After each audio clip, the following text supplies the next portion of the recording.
Assalamualaikum warahmatullahi wabarakatuh. Hari ini kita akan melakukan salah satu kegiatan pembelajaran berupa bedside teaching, di mana kegiatan ini merupakan kegiatan pembelajaran yang melekat pada pelayanan. Saya sebagai dosen juga sebagai DPJP akan melakukan visit kepada pasien dan juga akan melakukan diskusi tentang kemajuan terapi kepada peserta didik yang sedang stase di ICU. Jadi yang sedang stase ini akan mereka mendapatkan materi pembelajaran mata kuliah adalah salah satunya adalah intensive care 1 untuk yang junior dan intensive care 2 dan intensive care 3. Jadi untuk masing-masing peserta didik itu hal berbeda, tetapi mereka dalam stase yang sama. Visit ICU ini yang berupa bedside teaching ini kita akan melakukan pemantauan dan review tentang kemajuan pasien, dan salah satu apa yang dikerjakan kita menilik dari rekam mediknya, yaitu kegiatannya berupa melihat isian yang dilakukan, yaitu menilai subjektif, objektif, assessment dan planning, di mana planning itu ada istilahnya PAS-HAK-BID, ya, singkatan dari feeding, analgetik, kemudian sedasi,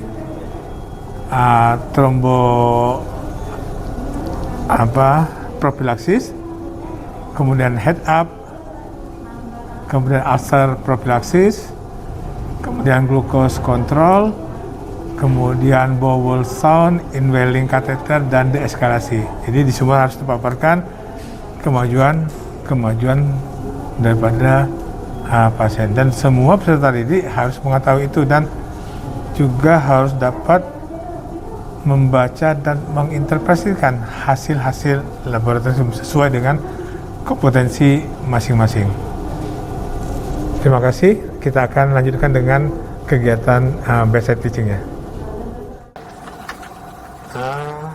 Ini B12 pasiennya sudah berapa hari nih? Hari rawat ke 31. Hari ke 31, udah lumayan lama nih. Jadi kan ini pasien ini dengan problem deep cleaning, ya.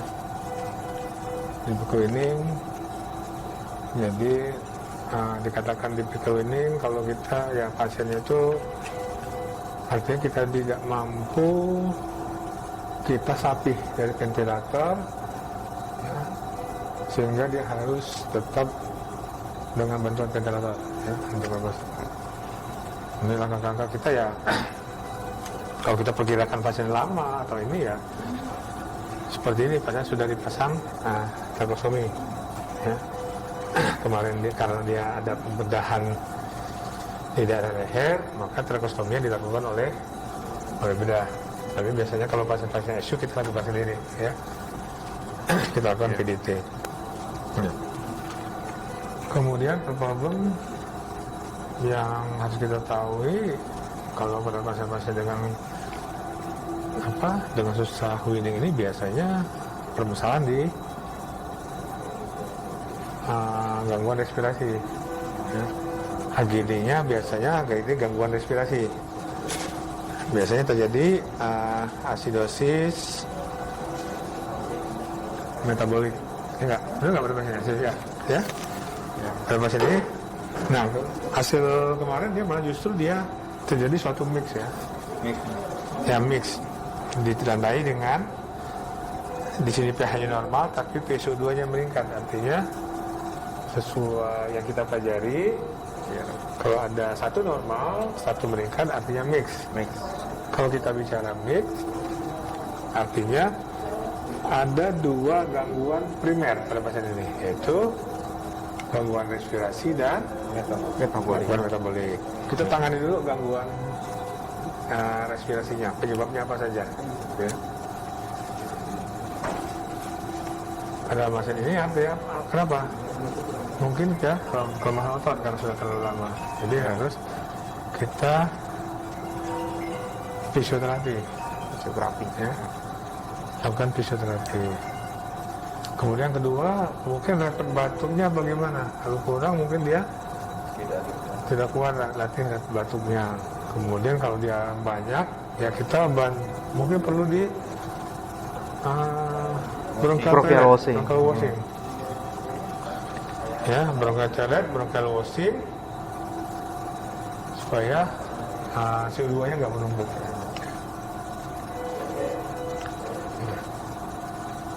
Nah, pada pasien ini CO2-nya meningkat. Kemudian kalau pada gangguan metaboliknya, pasien ini dengan alkalosis, dengan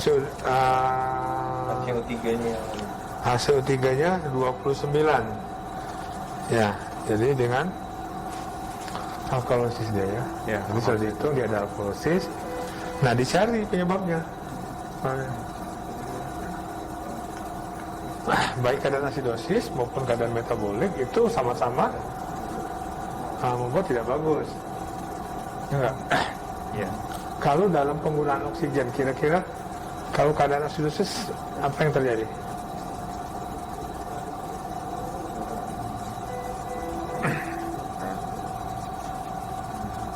Antara pengikatan dan pelepasan oksigen. Mudah dilepaskan. Kalau dalam keadaan asidosis, pengikatan cukup tinggi atau rendah?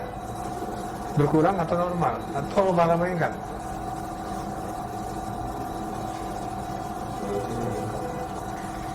Susah untuk berikatan, tapi gampang melepaskan. Ya, itu gangguan asidosis. Sebaliknya di gangguan alkalosis, ikatan banyak, kurang. Nah, kalau itu, kalau pada pasien alkalosis kita pengen tahu dia berapa penggunaan CO2-nya, kita lihat juga nanti dilakukan pemeriksaan AGD vena. Nanti lihat saturasi antara arteri dan vena, kita lihat. Itulah yang kita lihat utilisasi ekstrasi daripada oksigennya bagus nggak, gitu ya? Ya dokter. Oke.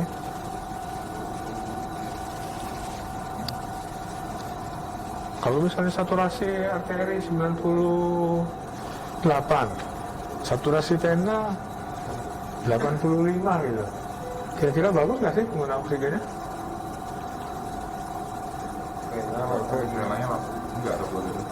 Bagus. Harusnya berapa penggunaan minimal adalah? Berapa persen? 30%. Jadi memang normalnya di saturasi itu adalah 65. Ya, 60-65 sih intinya pada vena. Jadi kita tahu kalau dia tinggi kayak gitu, berarti nggak kepake nih. Ya. Oke. Nah, untuk yang ini kan ada yang stase ICU ini, ada yang mendapatkan mata kuliah intensif 1, intensif 2 dan intensif 3 kan? Yes. ICU 1, ICU 2, ICU 3. Iya, dokter. Nah, sehingga ya terutama yang ICU 1 harus bisa. Ya, yang pasai kalau mau jelasnya, ya nanti itu ada videonya, ada link video bagaimana kita mengetahui ada gangguan simpang basah, bagaimana kita mau memeriksanya dan liga artisnya, artinya hak pasien terpenuhi, ya. Kemudian inform konsennya juga, bagaimana kita memberikan inform konsen dan sebagainya. Jadi bisa dilihat di videonya. Nah. Oke, ada pertanyaan lagi? Ada yang tambah nggak, suster, ininya? Perawatannya? Ada yang hal baru nggak? Misalnya nggak ada ya? HB-nya dokter. HB-nya? HB-nya 8,8 dokter. Oke, 8,8. HB-nya 8,8. Umur berapa nih? Tahun 55 ya. Ya kita sebagian sih pasien-pasien ICU kita naikkan ya. Jadinya ada 10. Ya, untuk kemudian oksigenasinya. Di transfusi aja. Naikkan. Oke, sudah dikasih ya. Oke. Oke kalau gitu. Terima kasih. Terima kasih dokter. Ya, ada pertanyaan nggak? Sementara cukup dok. Hah? Sementara cukup dok. Sementara cukup. Oke. Ada koas? Dokter muda? Cukup. Sudah lihat videonya? Sudah lihat. Ada yang mau ditanyakan dari videonya? Oke. Oke, kita lanjutkan ya. Jadi ini betul nih yang bikin tiap hari ini kita lakukan SOAP. Subjeknya ada keluhan dari pasien? Nggak ada? Tidak ada. Nggak ada. Objektifnya semua baik ya? Nggak ada bermasalah? Tidak ada. Nah yang penting ini kita harus perhatikan di P-nya ya. Planning. Jadi kita pakai fast heartbeat ya, singkatan itu. F-nya fast apa? Feeding, A-nya analgetik, kemudian S-nya sedasi, T-nya trombopropilaksis, terus pulse heart, H-nya head up, A-nya ulcer propilaksis, kemudian G-nya glukosa kontrol, kemudian D bowel sound, I inhalering catheter, dan D deskalasi. Oke, kita satu-satu. Feeding pasien ini kasih diet berapa? Hari keberapa? Berarti udah cukup nih, malah lebih. Dikasih minimal 25 kilokalori. 25 kilokalori. Ya, per kilogram berat badan. Dibagi ya, karena oral ya. Lewat apa? Lewat NGD. Oke, masih NGD ya. Karena pakai intubasi ya maksudnya. Kedua, analgetiknya kalau ya paracetamol. Itu kalau perlu saja, kalau nggak sakit ya jangan. Kemudian sedasinya pakai apa? Pakai Dex. Oke. Trombofilaksisnya karena pasiennya tidur sering nih. Jadi pakai apa? Kalau untuk menilai skornya pakai apa? Dengan 14 skor dari Ya, oke. Jadi paduan skor dan improve skor. Oke. Kemudian head up 30 derajat, betul. Kemudian ulcer profilaksisnya pakai omeprazole, kemudian glukos kontrol, gula darahnya bagus. Ya, kalau gula darah tinggi, di ICU itu akan memperlambat penyembuhan. Kemudian bowel sound pasiennya udah bagus ya, bisa makan. Oke. Kateter, nah ini penting ya. Kalau kateter harus dihitung pada hari keberapa. Nggak boleh lama. Kateter banyak nih dari infus, kateter urin, ya, kateter yang lain-lain juga itu harus dihitung kan. Jangan sampai menjadi sumber infeksi. Kemudian deeskalasi. Jadi kita lihat nih hasil mana hasilnya? Kultur. Jadi kita berdasarkan hasil kulturnya dicari